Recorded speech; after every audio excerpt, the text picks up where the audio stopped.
여러분, 요즘 어딜 가나 숙성육 이야기 정말 많이 들리죠? 근데 이게 그냥 최신 유행이 아니라 사실은 우리가 까맣게 잊고 있던 아주 오래된 맛으로 돌아가는 거라면 어떠세요? 오늘 이 숙성육에 숨겨진 아주 놀라운 반전의 역사를 한번 제대로 파헤쳐 보겠습니다. 아이스하키의 황제 웨인 그레츠키가 남긴 정말 유명한 말입니다. 퍽이 있는 곳이 아니라 퍽이 앞으로 갈 곳으로 움직여라. 스티브 잡스 같은 혁신가들이 입에 달고 살았던 말이기도 한데요. 오늘 이야기의 핵심을 관통하는 문장이니까 꼭 기억해두고 시작하죠.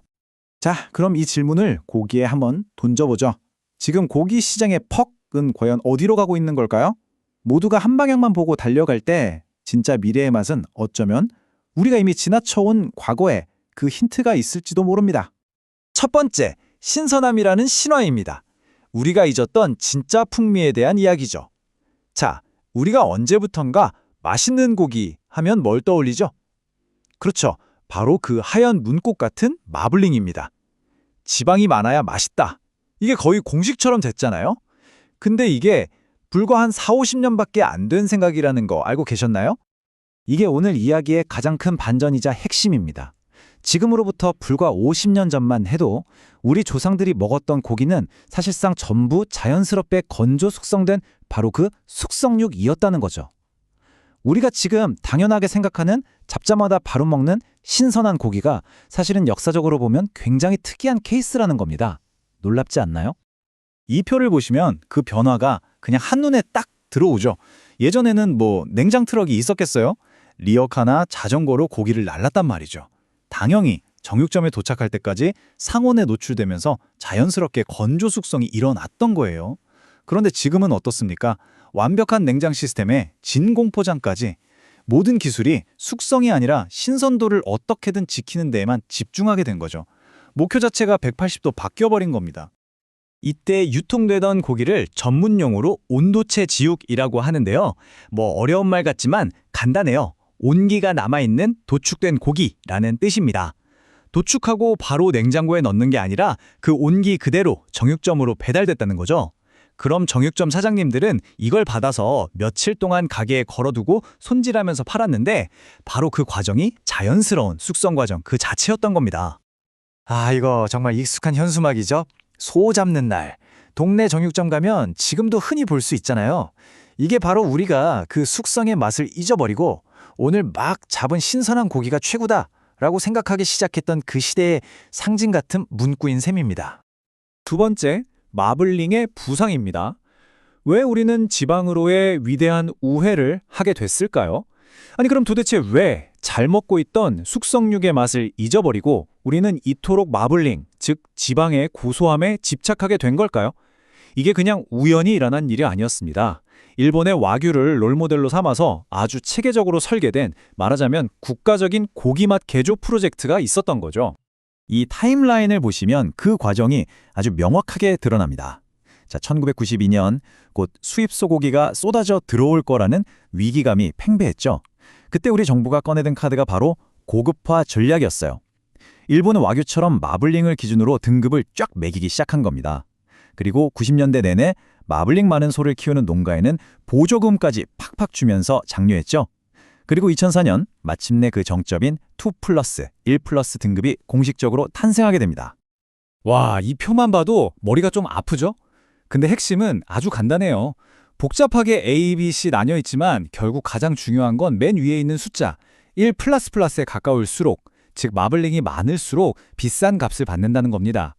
이러다 보니 소비자들 머릿속에도 마블링 이퀄 좋은 고기라는 공식이 그냥 아주 깊숙이 박히게 된 거죠. 세 번째, 패러다임의 정점입니다. 이 지방 중심의 전략이 가져온 숨겨진 비용에 대해 알아보죠. 자, 이 마블링 중심 전략, 솔직히 성공적이었습니다. 한우는 명실상부한 고급육의 대명사가 됐으니까요. 그런데 말이죠, 모든 것에는 빛과 그림자가 있는 법.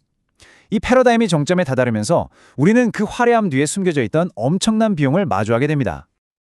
1+ 등급 한우를 만들려면요, 정말 어마어마한 돈과 시간이 들어갑니다. 일단 사육기간부터가 일반 소보다 1년 가까이 길어져요. 30개월 이상을 치워야 하고요. 당연히 비싼 고에너지 곡물 사료를 계속 먹여야 합니다. 이렇게 해서 마리당 생산비가 최대 200만 원까지 더 들어가는 거예요. 근데 진짜 문제는 이렇게 비싸게 키운 소 한 마리의 가치가 오로지 등심, 안심 같은 몇몇 구이용 부위에만 집중된다는 데 있었습니다.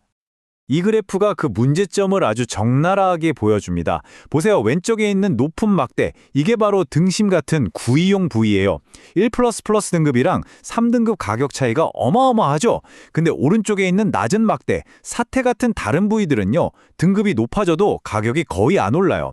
이게 무슨 뜻이겠어요? 소 한 마리를 키우는데 들어간 그 막대한 추가 비용을 고작 몇몇 부위가 다 떠안아야 하는 아주 비효율적인 구조라는 거죠. 이런 구조적인 문제가 있는데 엎친 데 덮친 격으로 외부 충격이 옵니다. 2008년에 글로벌 금융위기가 터졌죠. 그리고 다들 아시는 김영란법, 부정청탁금지법이 시행되면서 비싼 한우 선물 세트 같은 고가 시장이 위축되기 시작했어요. 더 이상 마블링 하나에만 의존해서는 버티기 힘든 상황이 온 겁니다. 네 번째, 감칠맛으로의 회귀입니다. 드디어 단백질 본연의 맛을 찾아 나섭니다. 바로 이 위기의 순간에 새로운 대안이 수면 위로 떠오르기 시작합니다. 그건 바로 지방의 고소함이 아니라 고기, 즉 단백질 자체가 품고 있는 그 깊은 맛, 감칠맛을 과학적으로 끌어내는 숙성이라는 기술이었죠. 감칠맛, 일본어로는 우마미라고 하죠. 우리 혀가 느끼는 단맛, 짠맛, 신맛, 쓴맛에 이어서 5번째 맛으로 공식적으로 인정받은 바로 그 맛입니다. 숙성된 치즈나 버섯, 간장에서 느껴지는 그 깊은 맛이요. 바로 이 감칠맛의 정체가 숙성의 비밀을 푸는 마스터키입니다. 이 감칠맛이 어떻게 발견됐는지 아세요? 이야기가 아주 재밌습니다.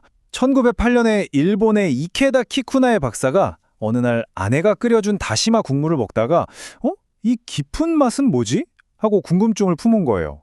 단맛도 아니고 짠맛도 아니고 그래서 어마어마한 양의 다시마 국물을 끓여서 증발시키는 실험 끝에 마침내 그 맛의 근원인 글루탐산이라는 물질을 분리해냅니다. 그리고 여기에 맛있는 맛 이런 뜻으로 우마미라는 이름을 붙인 거죠. 정말 대단한 발견이죠? 자, 여기서 모든 퍼즐 조각이 딱 맞춰집니다. 우리가 고기를 숙성시킨다는 건 그냥 부드럽게 만들려고 하는 게 아니었어요. 그 시간 동안 고기 속 효소가 단백질을 잘게 쪼개서 바로 그 감칠맛 성분인 글루탐산을 폭발적으로 만들어내는 과정이었던 겁니다. 그러니까 숙성은요, 고기의 풍미라는 잠겨있는 보물 상자를 여는 열쇠나 마찬가지인 셈이죠. 5번째, 맛의 미래입니다. 새롭지만 사실은 아주 오래된 방향에 대한 이야기입니다.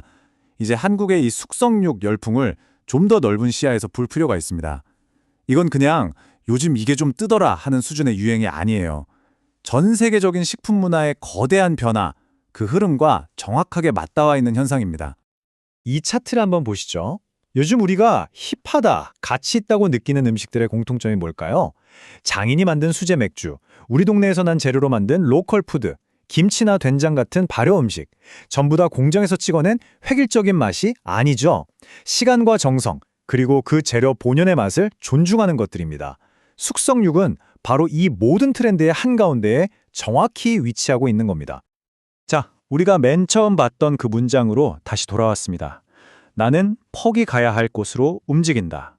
모두가 마블링이라는 퍽이 잔뜩 모여있는 곳만 쳐다보고 있을 때 숙성이라는 앞으로 퍽이 날아갈 새로운 지점을 향해 움직이는 것. 이게 바로 맛의 미래를 여는 길이 아닐까요? 결국 우리는 긴 시간을 돌고 돌아서 어떻게 보면 출발점으로 다시 돌아온 셈입니다. 신선함이라는 이름에 잠시 가려져 있었던 단백질 그 자체가 가진 깊고 진한 맛. 어쩌면 미래의 가장 새로운 맛은 우리가 잊고 있었던 가장 오래된 과거의 지혜 속에서 다시 발견되는 것일지도 모르겠습니다.